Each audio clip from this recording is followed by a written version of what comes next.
देखिए स्टार्ट करते हैं एक्टिविटी रेशो या फिर turnover ratio.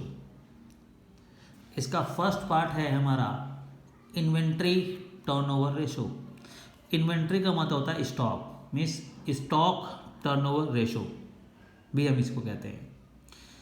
Stock turnover ratio या inventory turnover ratio is equal to cost of goods sold या फिर cost of revenue from operation. Means हम cost of revenue from operation को कॉस्ट ऑफ गुड्स सोल्ड भी कहते हैं, ठीक है ना।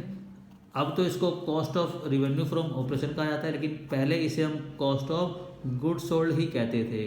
कॉस्ट ऑफ गुड्स सोल्ड, जितनी गुड्स हम सेल कर रहे हैं उसकी कॉस्ट कितनी है, it is called the cost of goods sold, right.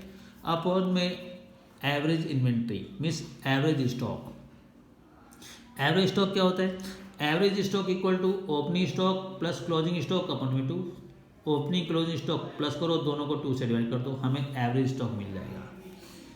And cost of goods sold means cost of revenue from operation को कैलकुलेट करने के लिए हमारे पास 2 फॉर्मूले हैं। हमने ये 11th क्लास में भी कैलकुलेट किया था, तब भी हमने वहाँ पर 2 मेथड से 2 फॉर्मूला से कैलकुलेट किया था। फर्स्ट होता है हमारा net sale minus gross profit, जो हमने 11th क्लास में किया था, ठीक है। और यहाँ पर नेट सेल को हम कहते हैं revenue from operation.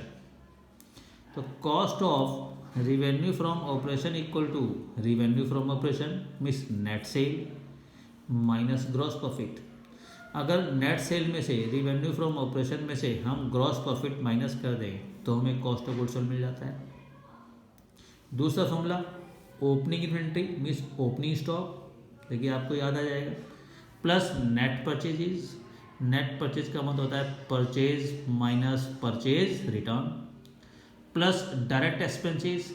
Direct expenses कौन से होते हैं? जो कि ट्रेडिंग अकाउंट की डेबिट साइड में आते हैं। हमने 11th क्लास में trading account, profit loss account और बैलेंस शीट बनाई थी सोल प्रोप्राइटरशिप के अंदर, चैप्टर में 18 एंड 19 में, जो फाइनेंशियल स्टेटमेंट चैप्टर था, फाइनल अकाउंट। ट्रेडिंग अकाउंट की डेबिट साइड में जो एक्सपेंसेस आते हैं, wages, carriage, freight, cartage, dock charges, custom duty, octroi, ठीक है ना, याद है, वही सारे हमारे डायरेक्ट एक्सपेंसेस होते हैं, वही प्लस कर देंगे, minus closing inventory means closing stock, ठीक है। ये सेकंड फॉर्मूले से भी हम कॉस्ट ऑफ गुड्स सोल्ड या cost of revenue from operation निकाल सकते हैं। तो कौन से फॉर्मूले से हमें कैलकुलेट करना है वो क्वेश्चन पर डिपेंड है, डेटा पर डिपेंड है। जो डेटा क्वेश्चन में गिवन होगी उसके अकॉर्डिंग हम फॉर्मूला यूज कर लेंगे, ठीक है। तो कॉस्ट ऑफ गुड्स सोल्ड को अगर एवरेज स्टॉक से डिवाइड कर दो, एवरेज इन्वेंट्री से डिवाइड कर दो, तो हमें इन्वेंट्री टर्नओवर रेशो आ जाती है। जितनी भी टर्नओवर रेशो है वो सारी की सारी टाइम्स में निकाली जाती हैं, राइट, ठीक है। तो देखिए हम दूसरी रेशो हमारी होती है trade receivable turnover ratio. Total इसके अंदर 4 टाइप की टर्नओवर रेशो है। दूसरी हमारी ट्रेड रिसीवेबल टर्नओवर रेशो है। ट्रेड रिसीवेबल का मतलब होता है अकाउंट रिसीवेबल, या फिर हम इसको डेटर्स भी कहते हैं, ठीक है। डेटर वो पर्सन या वो कंपनी होती है जिनसे हम उधार माल, जिनको हम उधार माल बेचते हैं, ठीक है, जिनको क्रेडिट सेल की जाती है, जिनको उधार माल बेचा जाता है। इसलिए इसका फॉर्मूला होता है credit revenue from operation means credit sales upon में एवरेज ट्रेड रिसीवेबल, ठीक है ना। और credit revenue from operation means credit sale कैसे निकालेंगे? Net credit sale equal to revenue from operation means net sale minus cash sale. अगर total sale में से, टोटल नेट सेल में से अगर हम कैश सेल को हटा दें तो हमें क्रेडिट सेल मिल जाती है।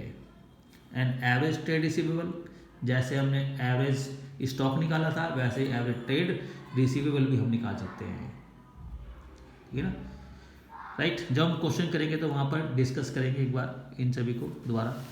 वैसे एवरेज ट्रेड रिसीवेबल का हमारा फॉर्मूला होता है ओपनिंग डेटर्स प्लस में क्लोजिंग डेटर्स अपॉन में 2। ये फॉर्मूला हम तब यूज़ करते हैं जब क्वेश्चन में सिर्फ डेटर्स दिए गए हों, लेकिन अगर क्वेश्चन में डेटर्स के साथ साथ बिल रिसीवेबल भी दिया गया हो तो बिल रिसीवेबल को भी यूज़ किया जाएगा। Means opening debtors plus opening bill receivable plus closing debtors plus closing bill receivable, चारों को प्लस करेंगे डिवाइड बाई 2। अगर क्वेश्चन में ना तो ओपनिंग दिया है ना क्लोजिंग दिया है, सिर्फ डेटर्स और बिल रिसीवेबल लिखा हुआ है, तो डेटर्स और बिल रिसीवेबल दोनों को प्लस कर दो, तब भी ये हमारा एवरेज ही आ जाता है। इसमें ना तो ओपनिंग दिया है ना क्लोजिंग दिया है, इसलिए 2 से डिवाइड करने की भी ज़रूरत नहीं है। तो तीनों में से कोई भी फॉर्मूला हम यूज़ कर सकते हैं, वो डेटास पर गिवन है, तो क्वेश्चन में डेटा कौन से गिवन है, राइट। तो ये थी हमारी trade receivable turnover ratio. Third ratio हमारी trade payable turnover ratio. Trade payable turnover ratio ये किस पर डिपेंड है? ट्रेड पेबल कौन होते हैं? क्रेडिटर्स, जिनसे हम उधार माल खरीदते हैं। जिन्हें उधार माल बेचते हैं वो डेटर्स हैं, पता ही आपको। जिनसे उधार माल खरीदते हैं वो हमारे क्रेडिटर्स हैं। तो इसका फॉर्मूला होता है हमारा नेट क्रेडिट परचेज, कितना हमने उधार माल खरीदा है, अपॉन में average trade receivable, and net credit purchase equal to total purchase, total जितना भी हमने गुड्स खरीदी है, माइनस परचेज रिटर्न, ठीक है, माइनस कैश परचेज। अगर टोटल परचेज में से लेस कर देंगे परचेज रिटर्न तो नेट परचेज मिल जाएगी, नेट परचेज में से लेस कर देंगे कैश परचेज तो नेट क्रेडिट परचेज मिल जाएगी। And average trade payable equal to, जैसे एवरेज ट्रेड रिसीवेबल का फॉर्मूला था वैसे ही इसका होगा, opening creditors plus closing creditors upon में 2।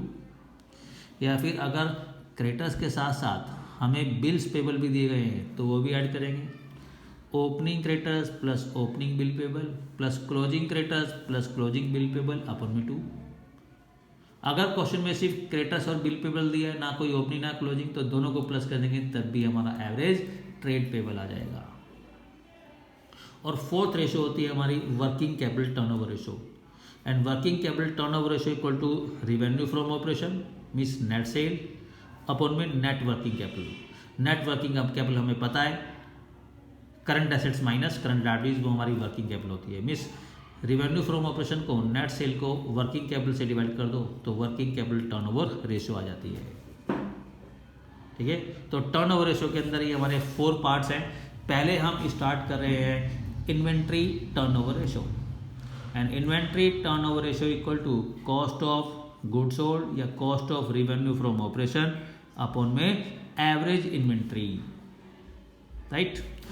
तो देखिएगा question number 66, from the following detail calculate inventory turnover ratio. हमें इन्वेंट्री टर्नओवर रेशो निकालनी है। Cost of revenue from operation question में दिया हुआ है 4,50,000। Inventory in the beginning means opening inventory दी गई है 1,25,000। क्लोजिंग इन्वेंट्री हमें दी गई है 1,75,000। तो ये तो सब कुछ गिवन ही है क्वेश्चन में। Opening inventory plus closing inventory, opening inventory 1,20,000, closing inventory 1,75,000, ये हो गया 3 लाख। 3 लाख को 2 से डिवाइड कर दो 1,50,000 आ गया, ठीक है। और ये कॉस्ट ऑफ गुड्स सोल्ड दिया हुआ है, cost of revenue from operation दिया है, cost of revenue from operation 4,50,000 को 1,50,000 एवरेज स्टॉक से डिवाइड कर देंगे, ठीक है, हमें इन्वेंट्री टर्नओवर रेशियो मिल जाएगी। ये तो ईजी है, सिर्फ फॉर्मूला में पुट करना है। तो ये क्वेश्चन आपको होमवर्क करना है। मैं आपको 67 क्वेश्चन करा रहा हूँ। From the following information calculate inventory turnover ratio. हमें इन्वेंट्री टर्नओवर रेशो निकालनी है। ओपनिंग इन्वेंट्री दी गई है 40,000, परचेजेस दिया गया है 92,000, कैरीज इनवर्ड हमारा डायरेक्ट एक्सपेंसिव होता है, क्लोजिंग इन्वेंट्री भी दी गई है हमारी 12,000, ठीक है। वेजेस ये हमारा डायरेक्ट एक्सपेंसिव है 6,000 रुपीज़ गिवन है। फ्रेट आउटवर्ड ये यूलेस है, ये इनडायरेक्ट एक्सपेंसिव है, ये प्रॉफिट एंड लॉस अकाउंट में आता है, इसलिए इसको छोड़ देंगे। मीन्स हमें यहाँ पर cost of revenue from operation निकालना पड़ेगा, और वो सेकंड वाले फॉर्मूले से हमें निकालना होगा। ओपनिंग क्लोजिंग स्टॉक तो दिए हुए हैं, इन दोनों को प्लस करके 2 से डिवाइड कर देंगे तो एवरेज इन्वेंट्री मिल जाएगा। तो पहले हम निकालते हैं cost of revenue from operation means cost of goods sold. देखिएगा cost of revenue from operation equal to opening inventory plus net purchases plus direct expenses minus closing inventories. Opening inventory 40,000 rupees है, net purchases 95,000 rupees given है। Question में direct expenses दो दिए गए, एक तो carriage inward 4,000 और दूसरा वेजेस 6,000, तो 10,000 रुपीज़ हमारे डायरेक्ट एक्सपेंसेस हो गए माइनस क्लोजिंग स्टॉक, तो 1,30,000 रुपीज़ हमारा यहाँ पर cost of revenue from operation आ गया। Average inventory equal to opening inventory plus closing inventory upon में 2। Opening inventory 40,000, closing inventory 12,000 upon में 2, टोटल 52,000 हो गया। 52,000 को 2 से डिवाइड कर दो, 26,000 रुपीज़ हमारा एवरेज इन्वेंट्री आ गया। फॉर्मूला में पुट कर देंगे, inventory turnover ratio equal to cost of revenue from operation upon में average inventory.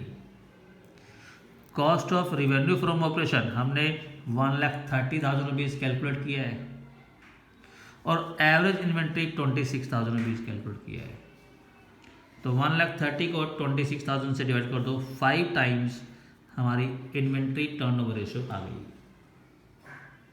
Right. Next question 68, cost of revenue from operation हमें दिया हुआ है 5 लाख रुपीज़, परचेजेस गिवन है 5,50,000 रुपीज़, ओपनिंग इन्वेंट्री हमें दिया गया है 1 लाख रुपीज़। क्वेश्चन में क्लोजिंग इन्वेंट्री नहीं दिया गया, हमसे कहा है कि इन्वेंट्री टर्नओवर रेशियो निकालो। अगर क्वेश्चन में कॉस्ट ऑफ गुड्स सोल्ड दिया है, means cost of revenue from operation दिया है, तो जो cost of revenue from operation का सेकंड फॉर्मूला है, ठीक है, उस फॉर्मूले में हम पुट कर यहाँ पर क्लोजिंग स्टॉक कैलकुलेट कर सकते हैं और उसके बाद फिर स्टॉक टर्नओवर रेशियो निकाल सकते हैं। तो cost of revenue from operation 5 lakh रुपये हमें दिया है। देखिएगा, cost of revenue from operation का फॉर्मूला जो अभी हमने लास्ट क्वेश्चन में भी किया है, 67 में भी किया है, opening stock means opening inventory plus net purchases plus होता है डायरेक्ट एक्सपेंसेस जो कि इस क्वेश्चन में नहीं दिए गए, minus closing inventory. Cost of revenue from operation 5 lakh rupees given है, opening inventory 1 lakh rupees given है, नेट परचेजेस 5,50,000 रुपीज़ गिवन है, माइनस क्लोजिंग इन्वेंट्री मिल जाएगी हमें। ये इस साइड आएगा प्लस का हो जाएगा, ये 5 लाख रुपये इस साइड आएगा तो माइनस का हो जाएगा, तो 1 लाख प्लस 550 6,50,000 में से लेस कर देंगे 5 लाख, तो 1,50,000 रुपीज़ हमारा क्लोजिंग स्टॉक आ गया। पुट कर देंगे फॉर्मूला में, inventory turnover ratio equal to cost of revenue from operation upon में average inventory. Cost of revenue from operation 5 lakh rupees given है अपॉन में average inventory opening inventory 1 lakh plus closing inventory 1,50,000 जो अभी हमने कैलकुलेट किया है डिवाइड बाई 2, तो 2,50,000 को अगर 2 से हम डिवाइड कर दें 1,25,000 हमारा एवरेज इन्वेंट्री आ जाता है। तो 5 लाख रुपीज़ को अगर हम डिवाइड कर दें 1,25,000 एवरेज इन्वेंट्री से 4 टाइम्स हमारी इन्वेंट्री टर्नओवर रेशियो आ गई। Right. Next question 69, opening inventory हमें कैलकुलेट करनी है। Calculate inventory turnover ratio. Inventory turnover ratio निकालने के लिए कहा है from the following information. Opening inventory is 50,000, हमें ओपनिंग स्टॉक 50,000 रुपीज़ क्वेश्चन में गिवन है, परचेजेस गिवन है 3,90,000, रिवेन्यू फ्रॉम ऑपरेशन जो कि नेट सेल होती है वो क्वेश्चन में 6 लाख रुपए गिवन है, ग्रॉस प्रॉफिट रेशो 30% गिवन है। ग्रॉस प्रॉफिट रेशो सेल के बेस पर निकाली जाती है। आगे जब फोर्थ टाइप की हम रेशो निकालेंगे प्रॉफिटेबिलिटी रेशो, वहाँ पर हमारी ग्रॉस प्रॉफिट रेशो भी है। ग्रॉस प्रॉफिट रेशो का फॉर्मूला हमारा होता है ग्रॉस प्रॉफिट अपॉन में net cell multiply 100, means gross profit ratio net cell के बेस पर निकाली जाती है। इसका मतलब जो ग्रॉस प्रॉफिट रेशो है वो 30% वो सेल का 30% है और सेल क्वेश्चन में 6 लाख रुपए दी गई है। ठीक है, तो अगर सेल 6 लाख रुपए दी गई है, 6 लाख रुपए सेल में से सेल का अगर 30% हम लेस कर दें ग्रॉस प्रॉफिट, तो हमें कॉस्ट ऑफ गुड्स सोल्ड मिल जाएगा फर्स्ट वाले फॉर्मूले से। क्वेश्चन में ओपनिंग इन्वेंट्री तो गिवन है, क्लोजिंग इन्वेंट्री नहीं दी गई। तो जैसे अभी लास्ट क्वेश्चन में हमने क्लोजिंग स्टॉक कैलकुलेट किया था कॉस्ट ऑफ गुड्स सोल्ड का फॉर्मूला पुट करके, यहाँ पर भी कॉस्ट ऑफ गुड्स सोल्ड का फॉर्मूला पुट करके हम क्लोजिंग स्टॉक कैलकुलेट कर सकते हैं। ठीक है, तो पहले तो हमें कॉस्ट ऑफ गुड्स सोल्ड निकालना पड़ेगा। 68 क्वेश्चन में हमें cost of goods sold already question में पहले से गिवन था, लेकिन यहाँ पर हमें कॉस्ट ऑफ गुड्स सोल्ड भी कैलकुलेट करना पड़ेगा फर्स्ट वाले फॉर्मूले से, क्योंकि क्वेश्चन में नेट सेल और ग्रॉस प्रॉफिट दोनों दिए गए हैं। राइट, तो देखिएगा cost of revenue from operation, जो कि हमारा फर्स्ट वाले फॉर्मूले से निकालेंगे। Cost of revenue from operation हमारा फर्स्ट फॉर्मूला है रिवेन्यू फ्रॉम ऑपरेशन मतलब net sale minus gross profit. Revenue from operation हमारी 6 लाख रुपए दी गई है और इसी 6 लाख का 30% हमें ग्रॉस प्रॉफिट दिया है 1,80,000। तो 6 लाख नेट सेल में से 1,80,000 रुपीज़ अगर हम ग्रॉस प्रॉफिट माइनस कर दें तो 4,20,000 रुपीज़ हमें कॉस्ट ऑफ गुड्स सोल्ड मिल जाता है। राइट, अब कॉस्ट ऑफ गुड्स सोल्ड हमें मिल गया, तो कॉस्ट ऑफ गुड्स सोल्ड का सेकंड वाला फॉर्मूला पुट कर देंगे, क्योंकि क्वेश्चन में ओपनिंग स्टॉक और परचेजेस भी गिवन है, तो हमें क्लोजिंग स्टॉक मिल जाएगा, जैसे अभी लास्ट क्वेश्चन 68 में हमने किया है। तो cost of revenue from operation equal to opening stock plus net purchases minus closing stock. Stock का मतलब इन्वेंट्री।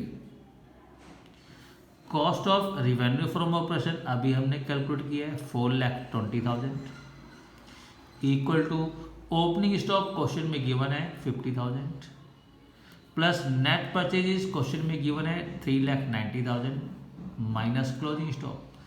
क्लोजिंग स्टॉक इस साइड जाएगा, माइनस का था प्लस का होगा, और 4,20,000 राइट हैंड साइड पे जाएगा तो माइनस का हो जाएगा। 390 प्लस 50 4,40,000 माइनस 4,20,000 20,000 रुपीज़ हमारा क्लोजिंग स्टॉक आ गया। ठीक है, तो ओपनिंग स्टॉक भी हमारे पास है, क्लोजिंग स्टॉक भी हमारे पास है, मिल जाएगा एवरेज स्टॉक। और कॉस्ट ऑफ गुड्स सोल्ड हम निकाल ही चुके हैं, फॉर्मूले में पुट कर देंगे। Inventory turnover ratio equal to cost of revenue from operation upon में average inventory. Cost of revenue from operation अभी हमने कैलकुलेट किया था 4,20,000 अपॉन में average inventory equal to opening inventory 50,000 plus में क्लोजिंग इन्वेंट्री 20,000 अपॉन में 2, 50 प्लस 20 अपॉन में 2, ये हो गया 35,000। तो 4,20,000 को 35,000 से डिवाइड कर दो, 12 टाइम्स हमारी इन्वेंट्री टर्नओवर रेशियो आ गई। राइट, नेक्स्ट क्वेश्चन 70, ये क्वेश्चन आपने करना है। क्वेश्चन नंबर 70 बिल्कुल ऐसा ही है जैसे 69 है। ओपनिंग स्टॉक दिया है, क्लोजिंग स्टॉक दिया है, हमें रिवेन्यू फ्रॉम ऑपरेशन मतलब नेट सेल दी गई है, ग्रॉस प्रॉफिट रेशो दी गई है 25%। अगर नेट सेल हमारी 3,20,000 है, उसका 25% हमें ग्रॉस प्रॉफिट दिया है।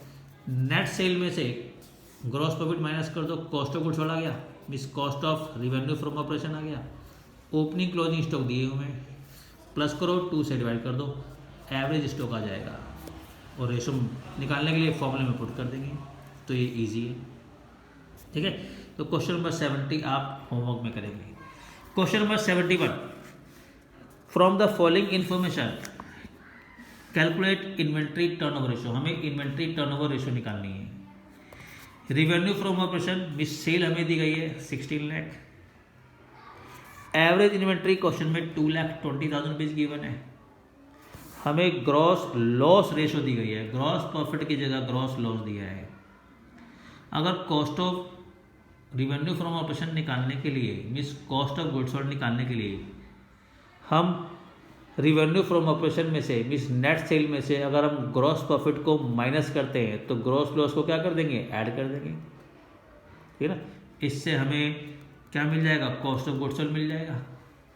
तो देखिएगा cost of revenue from operation equal to revenue from operation, जो कि क्वेश्चन में 16 लाख रुपीज़ गिवन है, माइनस करते हैं हम ग्रॉस प्रॉफिट, तो प्लस कर देंगे ग्रॉस लॉस, और ग्रॉस लॉस हमें कितना दिया हुआ है, 5% दिया हुआ है, किसका, सेल का। तो revenue from operation 16 lakh plus 16 lakh का 5% ग्रॉस लॉस है, ये ऐड कर देंगे 80,000, तो ये हो गया हमारा 16,80,000 rupees cost of revenue from operation, means cost of goods sold. तो और एवरेज इन्वेंट्री क्वेश्चन में गिवन ही है, इन्वेंट्री टर्नओवर रेशियो निकाल देंगे। Inventory turnover ratio equal to cost of revenue from operation upon में average inventory. Cost of revenue from operation 16,80,000 rupees अभी हमने कैलकुलेट किया है, और एवरेज इन्वेंट्री क्वेश्चन में 2,20,000 रुपीज़ ऑलरेडी गिवन है।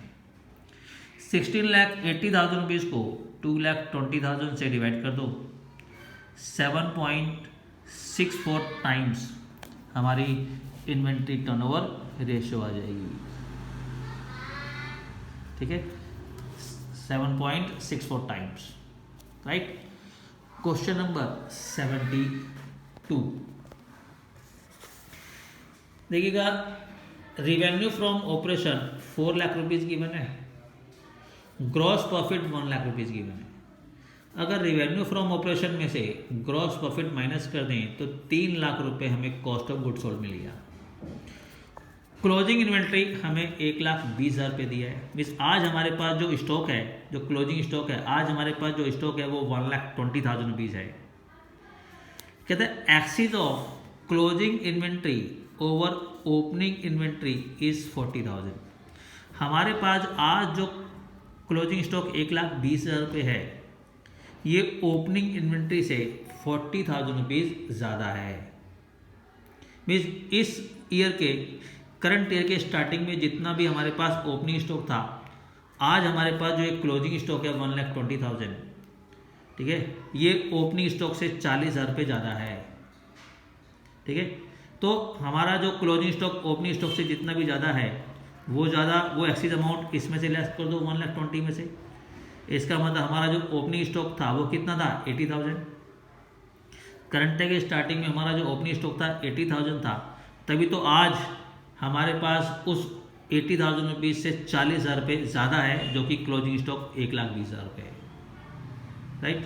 Calculate inventory turnover ratio. ठीक है, तो देखिए question number 72, cost of revenue from operation equal to revenue from operation means net sale 4 lakh minus gross profit 1 lakh, तो 3 लाख रुपए हमारा cost of revenue from operation मिल गया। क्लोजिंग इन्वेंट्री क्वेश्चन में 1,20,000 रुपीज़ गिवन है, और ये जो क्लोजिंग स्टॉक हमारे पास 1,20,000 रुपये है, ये करंट के स्टार्टिंग में जो ओपनिंग स्टॉक था, ठीक है, ये उससे 40,000 रुपये ज़्यादा है। इसको मैं आपको दूसरे तरीके से समझाता हूँ। सपोज कीजिए इस महीने, करंट महीने में, इसी महीने के स्टार्टिंग में हमारे पास जितना भी पैसा था, ठीक है, अब अज्यूम कर लीजिए करंट मंथ में, इस महीने के स्टार्टिंग में हमारे पास जितना भी पैसा था, आज हमारे पास उससे 40,000 रुपये ज़्यादा है। ठीक है, और आज हमारे पास है कितने, 1,20,000 रुपये। इस टाइम करंट मंथ के लास्ट में, इस महीने के लास्ट में हमारे पास 1,20,000 रुपये है, 1,20,000 रुपीज़ आज हमारे पास है। ठीक है, करंट मंथ के स्टार्टिंग में, इस महीने के स्टार्टिंग में हमारे पास जितना भी पैसा था, आज हमारे पास उससे 40,000 रुपये ज़्यादा है। तो हमारे पास इस महीने के स्टार्टिंग में कितना अमाउंट था, आज हमारे पास 40,000 रुपीज़ ज़्यादा है, जो कि इस महीने के स्टार्टिंग वाले अमाउंट से ज़्यादा है, और वो कितना है, 1,20,000 रुपये। ठीक है, तो जितना भी अमाउंट हमारे पास इस महीने के लास्ट में ज़्यादा है वो हटा दो, तो हमें पता चल जाएगा कि करंट मंथ के स्टार्टिंग में हमारे पास कितने पैसे थे। आज हमारे पास 40,000 रुपये ज़्यादा है, तो वही 40,000 हटा दो ना इसमें से। तो opening inventory equal to closing inventory जितना आज हमारे पास है, minus excess of closing inventory over opening inventory. ठीक है, हमारी क्लोजिंग इन्वेंट्री ओपनिंग से जितनी ज़्यादा है वो हटा दो, तो 1,20,000 माइनस 40, मीन्स हमारा ओपनिंग स्टॉक हो गया 80,000। ठीक है, अकॉर्डिंग टू माई एग्जाम्पल इस महीने के स्टार्टिंग में हमारे पास 80,000 रुपीज़ था, आज हमारे पास इससे 40,000 रुपीज़ ज़्यादा है, तभी तो इसमें 40 प्लस करके आज हमारे पास कितना है 1,20,000 रुपीज़ है। क्लियर? तो ओपनिंग इन्वेंट्री 80,000 था और क्लोजिंग इन्वेंट्री आज हमारे पास 1,20,000 है, इससे एवरेज मिल जाएगा। कॉस्ट ऑफ गुड सोल्ड हम कैलकुलेट कर ही चुके हैं 3 लाख, फॉर्मूले में पुट कर देंगे। Inventory turnover ratio equal to cost of revenue from operation upon में एवरेज इन्वेंट्री। तो cost of revenue from operation हमने कैलकुलेट किया है 3 lakh and average inventory equal to opening inventory 80,000 plus closing inventory 1,20,000 upon में 2। अगर इसको हम 2 से डिवाइड कर दें 80,000 प्लस में 1,20,000 2 लाख हो गया। 2 लाख को 2 से डिवाइड करो 1 लाख, तो 3 lakh divide by 1 lakh, 3 times हमारी इन्वेंट्री टर्नओवर रेशियो आ गई। क्लियर? समझ में आया क्वेश्चन? कोई डाउट किसी को? Next question, question number 73। देखिएगा, अच्छा क्वेश्चन है। From the following data calculate inventory turnover ratio. हमें इन्वेंट्री टर्नओवर रेशियो निकालनी है। टोटल सेल क्वेश्चन में 5 लाख रुपए गिवन है, सेल्स रिटर्न 50,000 रुपीज गिवन है। ठीक है, ग्रॉस प्रॉफिट 90,000 रुपीज गिवन है। राइट, क्लोजिंग इन्वेंट्री हमारे पास 1 लाख रुपए है। Excess of closing inventory over opening inventory 20,000। जो हमारे पास क्लोजिंग इन्वेंट्री है 1 लाख, वो ओपनिंग इन्वेंट्री से 20,000 रुपये ज़्यादा है। बिल्कुल लास्ट क्वेश्चन जैसा हो गया ये। ठीक है, टोटल सेल 5 लाख रुपए। 5 लाख रुपए सेल में से अगर हम लेस कर दें सेल्स रिटर्न 50,000 तो हमें नेट सेल मिल जाएगी। Means 5 lakh minus 50,000, 4,50,000 rupees net sale आ गई। 4,50,000 नेट सेल में से लेस कर दो ग्रॉस प्रॉफिट 90,000, हमें कॉस्ट ऑफ गुड सोल्ड मिल जाएगा। क्लोजिंग स्टॉक 1 लाख है। ठीक है, और ओपनिंग स्टॉक कितना होगा 1 लाख माइनस 20,000, 80,000 रुपीज़ हमारा ओपनिंग स्टॉक आ जाएगा, जिससे एवरेज इन्वेंट्री निकाल कर रेशो निकाल देंगे। तो क्वेश्चन नंबर 73 आपने होमवर्क में करना है। क्लियर हो जाएगा?